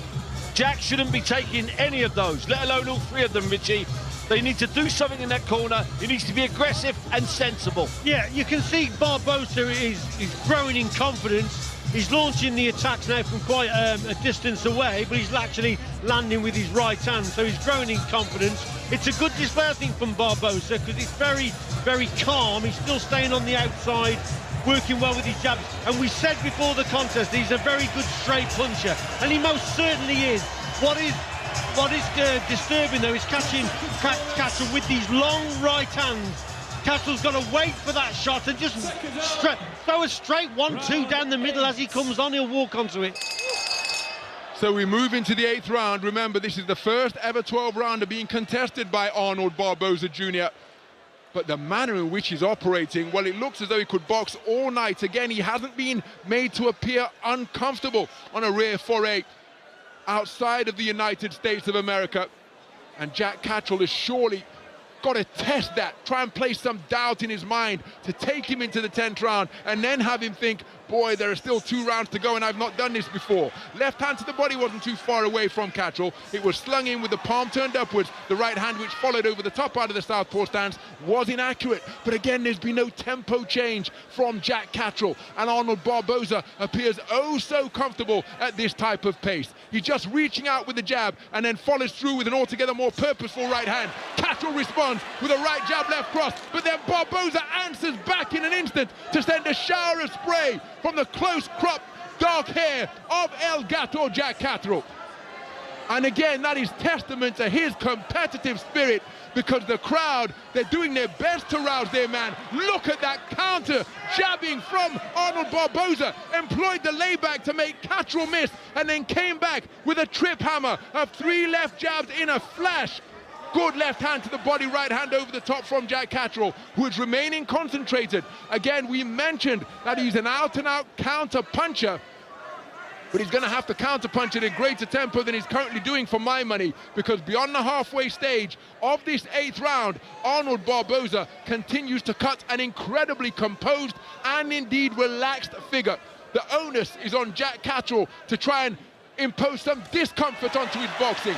There he comes forward with a right-left combination. The left hand landed solidly, but it was mainly on the palm of Arnold Barboza Jr., who then answered with a reverse 1-2, right cross, left jab. Low blow from Jack Catterall. Referee Steve Gray doesn't stop the contest by calling time, but just motions to Catterall to keep them up. Big swing and a miss, with a right-left combination of straight shots from Jack Catterall. On the counter was Arnold Barboza with a 2-shot salvo, the second of which did get through. Catterall then responded with a single shot of his own. 40 seconds remaining in this 8th round. But again, I really do think there needs to be a decisive tempo change, or a significant tempo change from Jack Catterall, because at this type of pace, Arnold Barboza Jr. looks as though he could operate all night long. Arnold Barboza Jr. moving clockwise to his left, both men at centre ring. There's a good right jab from Catterall. Tries to bring the left uppercut through, as again he's continuing to present a side-on figure to Arnold Barboza Jr. 10-second clapper sounds. Left hook upstairs, not too far away from Arnold Barboza Jr., who is quickening his feet and going in search of his man. As the 10-second clapper sounds, again he raises both arms. We're going to head over to the blue corner and listening to Jamie Moore and Nigel Travis over in that blue corner of Catterall. Yeah, and when you allow that to happen, you're getting closer to you so you can land your shots better. Okay. Don't always look to shoot here, like catch me bing. Try and go front and first, because when you leave with your left, you come there and okay. So he's asking him to let that left hand go, but to move in with it. Exactly what Richie's been asking for about 4 rounds now. Smart pressure, but pressure. Yeah, exactly. That's what I think he should be doing. like Ronald, you hit on it about he's got to raise the tempo. He most certainly has. I just think he's got to be busier. He's waited far too long in this contest for Barboza to come over the front foot, which he hasn't done. So when the opponent doesn't do that, you've got to make him come for you. So you've got to threaten him with those feet, like I say, plenty of feints, little side steps and movements, and make him punch, make him come to you, Steve. Tough fight now, Ronald, tough fight now. It most certainly is. Both boxers were up early to answer the bell to begin round number 9. They both sprinted out to try and stake a claim to the centre of the boxing ring. It's Caterall who is on top of the logo at the moment. Barboza keeping himself away from the strands on the periphery of centre ring, and now just edging his way back to the very middle of the boxing ring beneath the Jumbotron, high above the rope square at the Co-op Live Arena. Both men fighting for position. 3-shot salvo, left, right, and the final left grazing the temple of Jack Catterall from Barboza, who's becoming just a little bit inaccurate compared to his earlier successes on his 2 most recent forward forays, and his punches taking on something of a pendulous quality. They're not getting back directly to the on-guard position, they're coming via the belt line. Is that an opportunity that Catterall can recognise and capitalise upon? Tried that roundhouse right to the body once again, but he ended up catching Catterall with his forearm to the rear of his left ribcage as the feinting continues with a minute gone in this round. Both men engaging in something of a standoff. Oh, that's a cracking southpaw left, landed by Jack Catterall. Perhaps his most solid, most potent punch of the entire contest. It snapped Arnold Barboza Jr.'s head back, but he's got his boxing stance back beneath him immediately, and he's going in pursuit of Catterall, who's taking up residence near the neutral corner on this near side of the ring. Barboza, Catterall, each man feinting with their lead hands. Catterall going in search of a right-left combination, and then the 2 men exchanging misses before falling into a physical clinch at close quarters, forcing the separation of referee Steve Gray. Minute 15 remaining as Catterall with a right-left combination once again, and then followed up with a right jab. Good sustained success for the former world title challenger from Chorley. But Barboza, again, just getting back to the edge of punching range. He's got the longer reach, he's slightly taller between these 2 men who are so similar in so many respects, each of them competing in their 32nd contest tonight. And just the 1 reversal on Catterall's record, that controversial defeat up in Glasgow when he was deemed to be the loser against Josh Taylor, putting the undisputed champ on the floor in the 8th round. He was docked a point subsequently for holding. It was a more-filled, incident-filled affair, and it was Josh Taylor who retained his undisputed title and his perfect record. That the only reversal on Catterall's record, but he's facing an undefeated fighter tonight who is filled with confidence. There, Catterall with a good shot to the body, and then a follow-up to the head, approaching the 10-second clapper. But Barboza landing with a right jab and left over the top. Catterall, again, going in search of a counter right jab, but not able to find the range. Barboza firing out a right cross, but was inaccurate. Let's head out to our ringside reporter, Alice Scarf, who is out and about here at the Co-op Live Arena. Well, I'm sat right next to Tony Bellew. Tony, how are you seeing this so far? I think it's a really good fight, really competitive. I had it 4-all after 8 rounds, but after that 9th round, I've got Jack now 1-up. It's just a really close fight. You can't second guess what these judges are going to be scoring. Some of them might like the fact that he's been so patient, Barboza, or they might like Jack counter-punching. I'd be surprised if anyone's really high up on the punch stats, whoever's landed more, but it's just one of them really close fights, and it's a hard pick. But for me, personally, I've got Jack 1 round up after 9. Brilliant, thanks, Tony. I think Tony Bellew's absolutely right. There's not a lot in it. It could go either way. I've got Barboza up. You could easily have Catterall up. Yeah, it's one either way here, isn't it? Very close indeed. So we move into the 10th round then. And again, both men out immediately to centre ring. They're now boxing between hands that are held high, each of them. The southpaw Jack Catterall, the orthodox boxer Arnold Barboza Jr. Barboza went in search of a jab to the body, and it came up short. Catterall was going in search of a jab to the head, and it went over the shoulder of the advancing Barboza. Barboza circling clockwise to his left, away from the southpaw backhand of Jack Catterall. And again, neither man breaking the standoff to let their hands go. It was Catterall who did break that standoff and flicked out a darting right jab from around his belt line, but he wasn't particularly accurate, nor was the attempted counter from Arnold Barboza Jr. 40 seconds have gone, and precious few punches have been thrown by either man through this point. There's a right-left attempted by Catterall, but again, he's made to miss by the sharp reactions and reflexes of Arnold Barboza Jr. Catterall on the resumption, right-left combination attempted, countered immediately by a sharp left jab from Arnold Barboza. And it's been that type of contest throughout. There's a good left hand to the body from Jack Catterall, who dips at the knees, swayed to his left, and scored with a corkscrew shot with that southpaw backhand. Catterall now fencing and reaching with the southpaw right jab, but stepping in behind an accurate right hand lead is Arnold Barboza Jr. He bangs his gloves together as the two men continue to operate on the razor's edge of range at centre ring. Catterall reaching for the right jab, but again it's a rangefinder like the GPS of the boxing ring. There he does step with more purpose off the Catterall, but then Barboza with a terrific two-piece combination, and another backhand checks the chin of Jack Catterall. He steps forward in search of a left cross, but it sails over the shoulder of Barboza Jr. But a good southpaw left hook did get through, but Barboza Jr. answers once again. But make no mistake, the first and final words in that trade-off coming from Barboza, who lands with another right hand against Catterall. Terrific portion of the round for the man from California. 2 minutes gone in this 10th round. And remember, this is as far as Arnold Barboza Jr. has been in his career. Good double right jab, moving clockwise to his left from Catterall, then put the left cross behind it, couldn't find a range. Counter right hook is a check hook from Catterall. Then a shot off the ropes, but Barboza kept his pursuit going and did tag Catterall as he attempted to escape counterclockwise by catapulting off the ropes near the red corner. Right hand to the body, left jab over the top from Barboza, who again is doing an outstanding job of having the final word in any attempted exchanges, just as he did there with a right hand over the top and a left hand to the body sends Arnold Barboza Jr. to the canvas. Now, referee Steve Gray was optimally placed.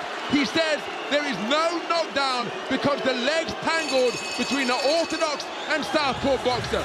There was a shot, but the legs tangled. Referee Steve Gray on it in a flash. No knockdown. Okay, I'm just going to say this. The legs have been tangling since about round one, okay? And no one's gone over them. Why did Barboza go over them? Because as the legs tangled, he got hit with a shot. That's a knockdown. Steve Gray's a really good referee, arguably our best. I believe that could have been a knockdown. And boy, oh boy, Jack needed an extra point.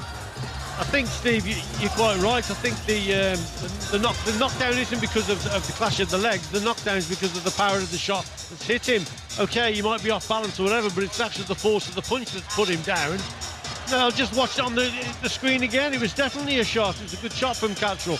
What I think overall here, though, Catterall, for all the fights that he's had, I don't think he's ever faced someone who's stayed so disciplined and not coming over his front foot. Because normally by now, he needs him to make mistakes. Yeah, normally by now his opponents come forward, but this kid, he's stayed very, very disciplined. Excellent performance from Barboza up to now.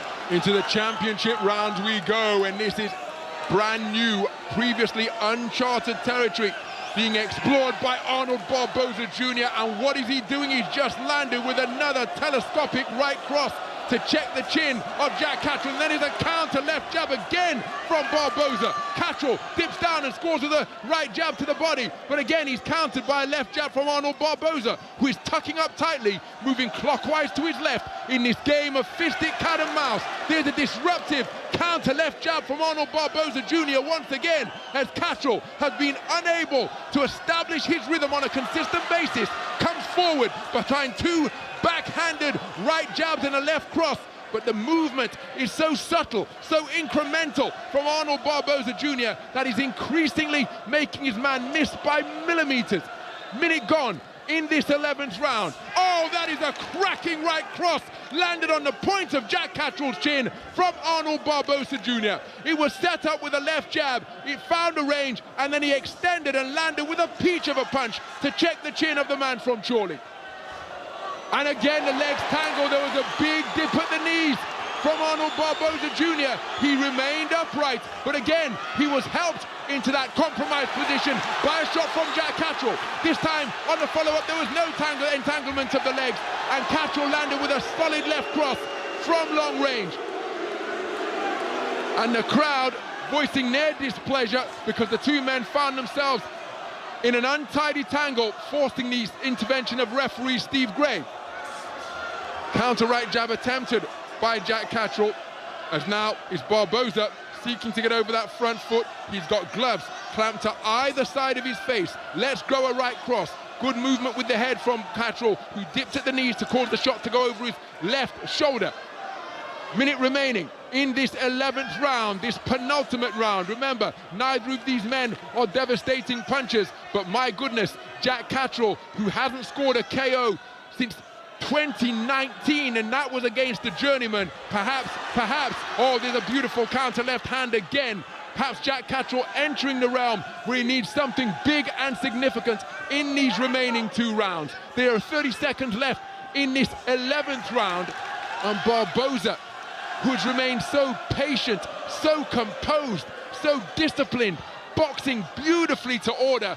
Catterall has attempted to do so, but we said Catterall, an out-and-out counterpuncher. He's perhaps met his match in that regard tonight, and as we were at pains to point out before the opening bell, Barboza has not lost, so we don't know what his ceiling is. And here, against one of the very best light welterweights in the world, he's acquitting himself fantastically well. Catterall has had to fight the last few rounds like he wanted Barboza to fight, taking risks, maybe going over his front foot, searching for a second shot when the first shot has missed, making 1 or 2 errors, and that's what happens when you're chasing a fight, Richie. When you're chasing, that's when you make mistakes. Yeah, absolutely. So what Barboza is doing now is making Catterall fight in a way that he's not used to. He's coming forward. He actually walked onto a couple of real good shots there, did Catterall. Some real eye catches for the judges to see from Barboza. But overall, I think Barboza has just controlled the rhythm and the tempo of the contest throughout, and it suited him down to the ground. And Catterall has thought all along that he'll come forward, but he hasn't done that. He's done it very cleverly on the outside. I'm not sure a big round is enough for Catterall. Not sure. I think Barboza is a couple of points up. We move into the 12th and final round of this tilt for the interim WBO light welterweight world title, and Arnold Barboza in his first 12-round contest in this, his 32nd bout as a professional, a career that has seen him amass a perfect record of 31 wins out of 31. Is boxing beautifully here on away territory in the backyard of his opponent. Jack Catterall is trying against his nature to get over the front foot and quicken the tempo. There he swings with a big roundhouse southpaw left, but it was inaccurate. And Barboza, the manner in which he's able to time these attacks, as he's done right there on cue, a left-right combination, the right hand just pushing Catterall back, as Catterall biting down on the mouthpiece now as he pursues his man over the front foot. But again, Barboza able to ghost away by employing the layback. And now he's stepping backwards incrementally, trying to draw Jack Catterall over the front foot. And he has got that right hand locked and loaded, ready to uncoil and catch the advancing southpaw. It's Catterall who comes forward with a right-left combination, but the backhand only cannoned off the gloves of Barboza, which are held up high in front of his face. Another demonstration of the man from California's discipline.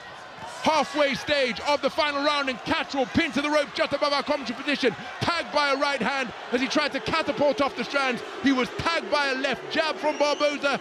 Then Catterall, as he came off the ropes, ended up with his back to Barboza, and that against the rules, of course, but it was Barboza who received the referee's admonishment, even though it was Catterall whose back was to Barboza. Minute 10 remaining in the final round. There's a good left uppercut to the body, right hand over the top from Jack Catterall, who surely needs more of that. Is he entering the realm where he needs an inside the distance finish? Jack Catterall, but remember, his last inside the distance finish was all the way back in April of 2019 against a journeyman down at Wembley Arena when he scored a 4th round stoppage. Good reverse 1-2, right hand, left jab once again from Arnold Barboza Jr. and then a right hand to the body on the counter as Catterall came forward. Countering was Barboza with that straight right cross.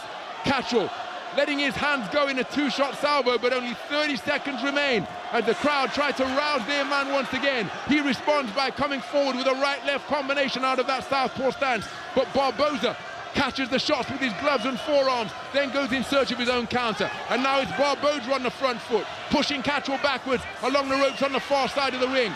And now both men just planted their feet momentarily and let their hands go. 10-second clapper, barely audible here at the Co-op Live Arena.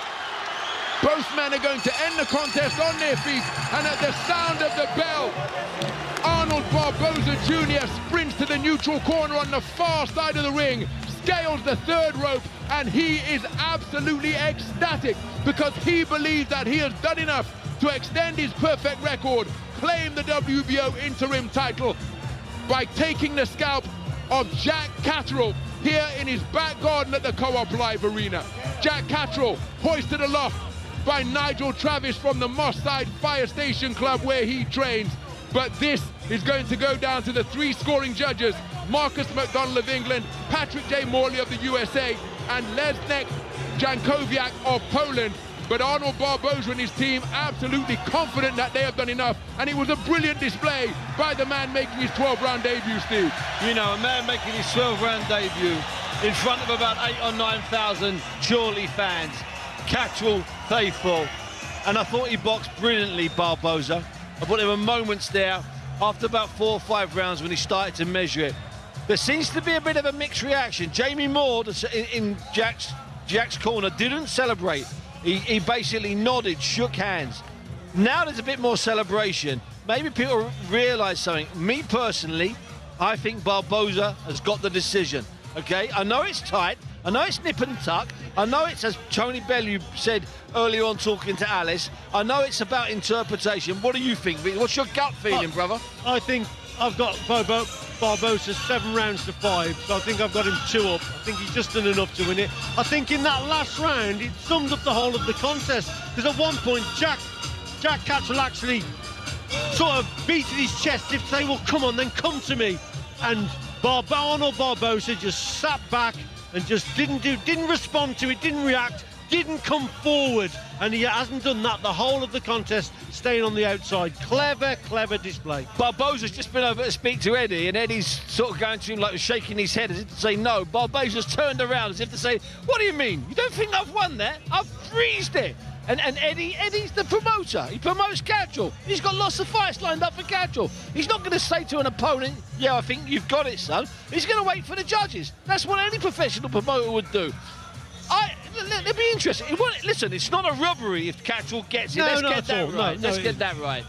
Well, former Olympic champ and world professional champion Istvan Koko Kovacs from the WBO up in the ring with that beautiful burgundy interim WBO title belt. That is going to be in the possession of either Jack Catterall or Arnold Barboza Jr. at the announcement of the verdict from MC David Diamante. And as exultant as Arnold Barboza Jr. was at the sound of the bell, he was pacing the ring, replaying the fight in his mind, back and forth just above our commentary position near the red corner. Each man with their head bowed now, as though placed beneath some type of emotional guillotine here at the Co-op Live Arena, because the announcement of David Diamante will determine the victor in this battle for the vacant interim WBO Ladies world and gentlemen, title. after 12 rounds of action here in Manchester, we go to the judges' scorecards.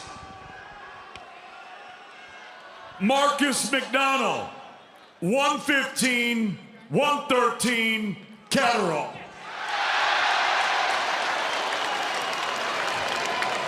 Patrick Morley, 115, 113, Barboza.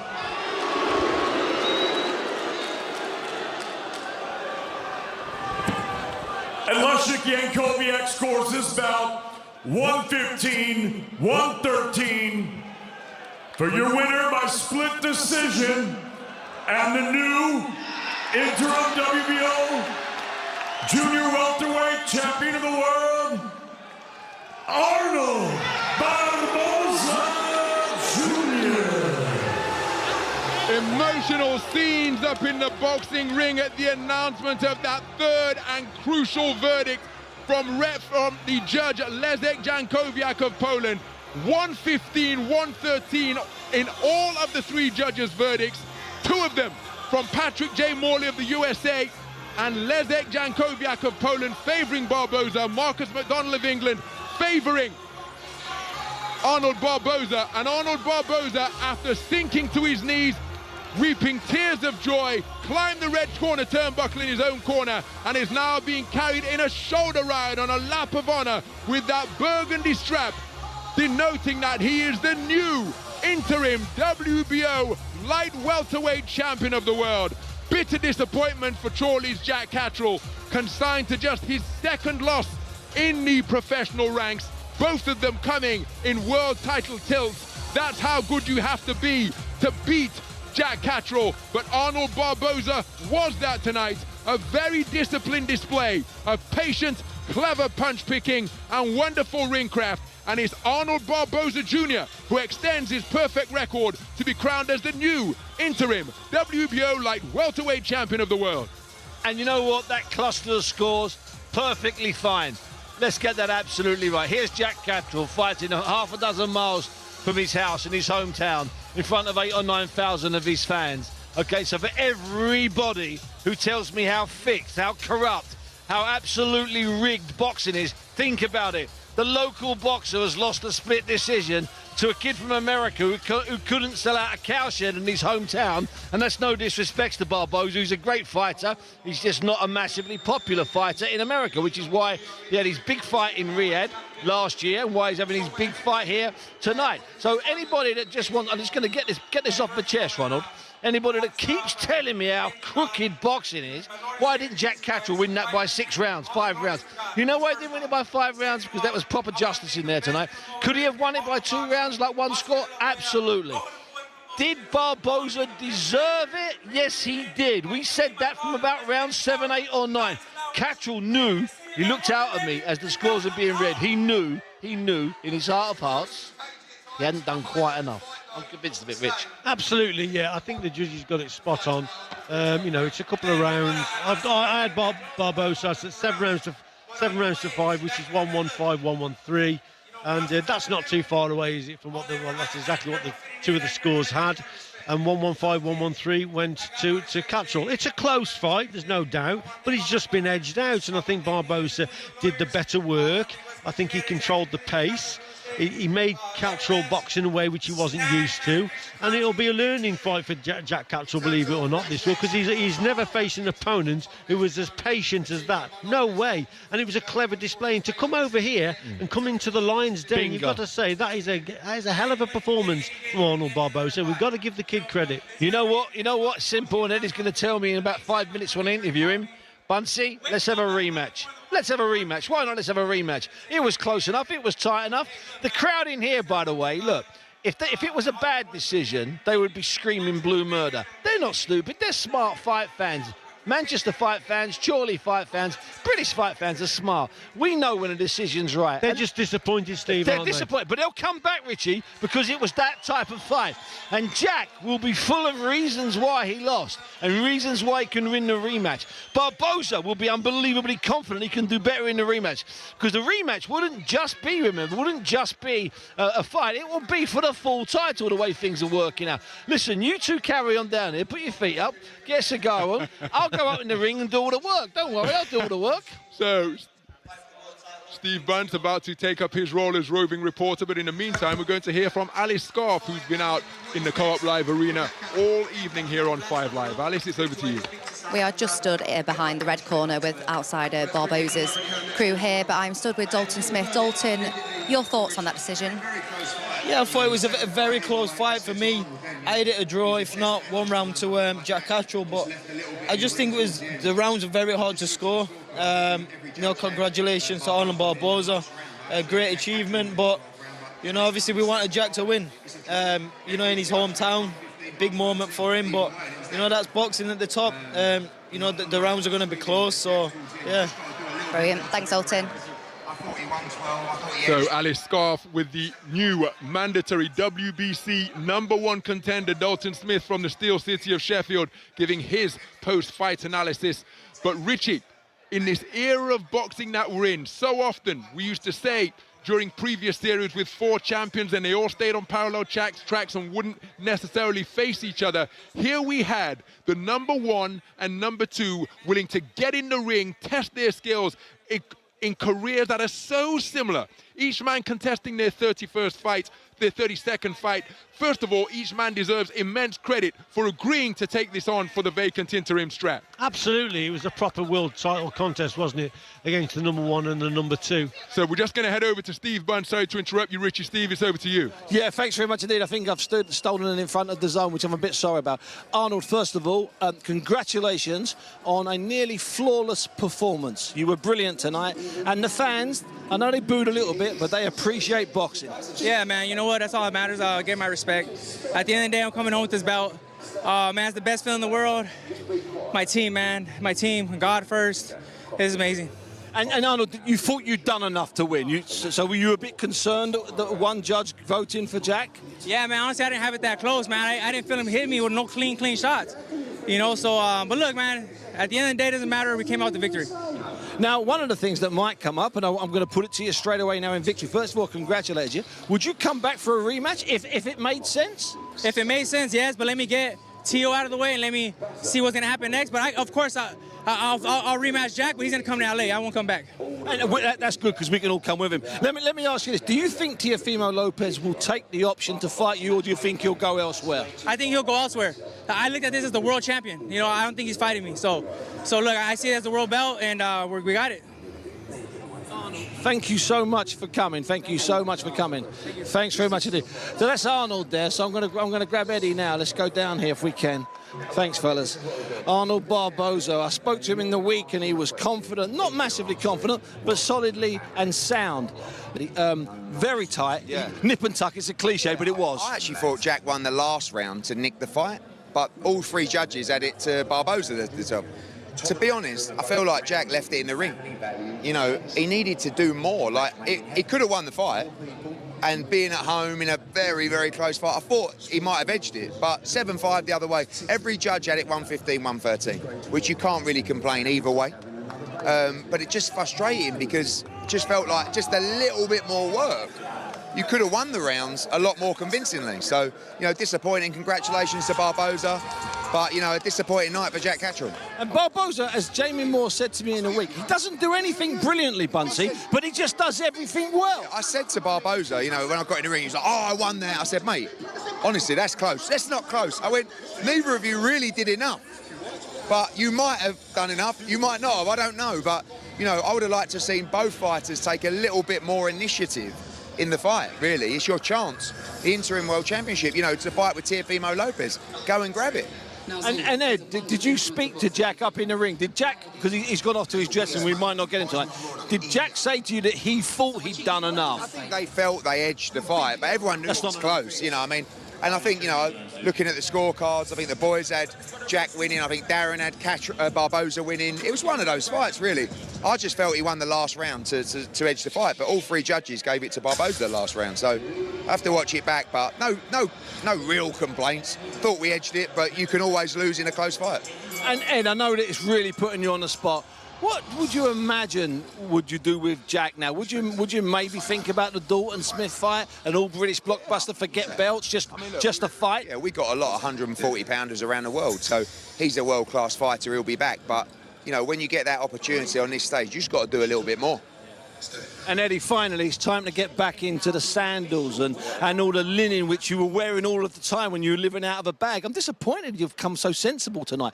Next week we're in Riyadh and it's a special week. Yeah, it hots up from tomorrow on the plane out to Riyadh. Just a special week out in Riyadh, a special card. Incredible night of boxing. I don't think we'll ever see anything like it again and can't wait to get out there. Sounds terrible, Eddie, but I'll see you in Riyadh on Monday. Thanks very much for your time, Eddie Hearn there. And that seems to be the sort of general consensus, Ronald, is that people saying, you know what, He could have got it. Maybe he did get it. No one's actually screaming. No one's screaming blue murder. No one knows it was an injustice. I think it might have been injustice had Barboza not won that title tonight. And I'm going to go back to that thing I said about how fair are we? How fair are we that in a tight fight like that, imagine that in Belgrade in the 70s, imagine that in Germany in the 90s, imagine that in California in the 80s. I'll leave you with that thought, Ronald.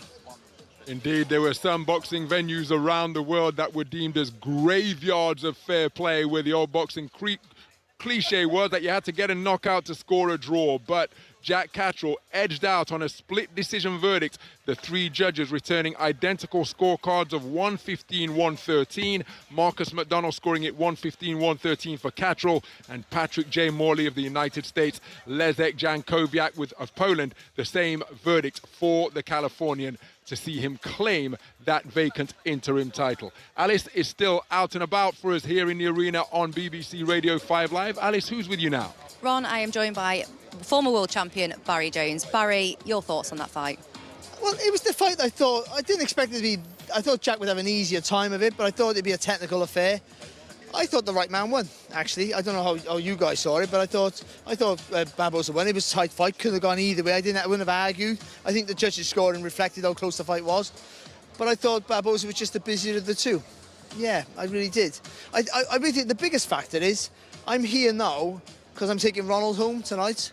So I'm waiting for Ronald to finish so I can take Ronald McIntosh back home all the way to London from Cardiff. But it's a privilege to be on Radio 5 Live. But not to wait for Ronald. But listen, I think Arnold Barboza is a world champion. Jack can come again, but it's going to be a difficult because the way his style is, it means he's got to work hard, he's got to take a bigger